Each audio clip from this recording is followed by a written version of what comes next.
தஞ்சாவூர் மாநகராட்சி 36வது வார்டு மாமன்ற உறுப்பினர் நான். இங்கே இருக்கவங்களாம் எங்களுடைய பகுதி மக்கள்.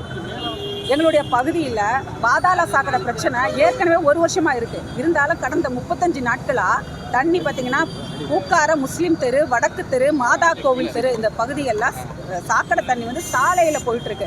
இது தொடர்பாக நடவடிக்கை எடுக்க சொல்லி போன கவுன்சில் மீட்டிங்லேயும் சரி, இடையில கமிஷனரையும் அது சம்மந்தமான ஏடபிள்யூ, ஏஇ ரமேஷ் சார் எல்லாரையும் பார்த்து தகவல் சொல்லிட்டார். ஆனால் இது நாள் வரையில் அந்த பாதாள சாக்கடை பிரச்சனையை யாரும் வந்து பார்க்கவே இல்லை. அந்த சாக்கடை தண்ணி ரோட்டில் போகிறத ஸ்கூல் பிள்ளைங்க மிதிச்சுக்கிட்டே போயிட்டுருக்காங்க. அதனால சுகாதார சீர்கேடு வருது. அதனால் எங்கள் பகுதியில் கிட்டத்தட்ட நிறைய பேருக்கு ஜுரம், வாந்தி இது போன்ற சூழ்நிலை ஏற்படுது. இது சம்மந்தமாக நான் சொல்லி தகவல் பல முறை சொல்லிட்டேன். இதுவரையும் நடவடிக்கை எடுக்கலை.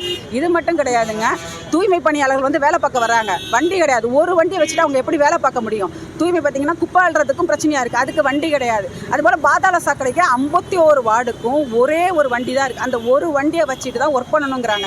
அந்த ஒரு வண்டி எங்கே எப்போ கேட்டாலும் அந்த வார்டில் இருக்குது, கேட்டால் திமுக வார்டில் ஏதாவது ஒரு வார்டு சொல்லுவாங்க, அந்த வார்டில் இருக்குது, இந்த வார்டில் இருக்குன்னு சொல்லி பாதாள சாக்கடைக்கு வேலை பார்க்க வரதே இல்லை. இந்த சாக்கடை தண்ணி என்ன ஆகுதுன்னா கடைசியில் குடிநீர் குழாய் பக்கத்தில் இருக்குது, அங்கே போய் கலந்துருது.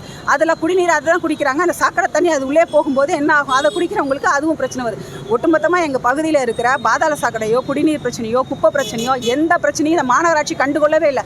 கமிஷனருக்கும் சரி, ஏடபிள்யூ சரி, ரமேஷ் சாருக்கும் தகவல் கொடுத்துரும். இதுவரை நடவடிக்கை எடுக்கலை. அப்படிங்கிறனால தான் இந்த ஆர்ப்பாட்டம். செய்திகளை உடனுக்குடன் தெரிந்து கொள்ள உடனே சப்ஸ்கிரைப் பண்ணுங்க.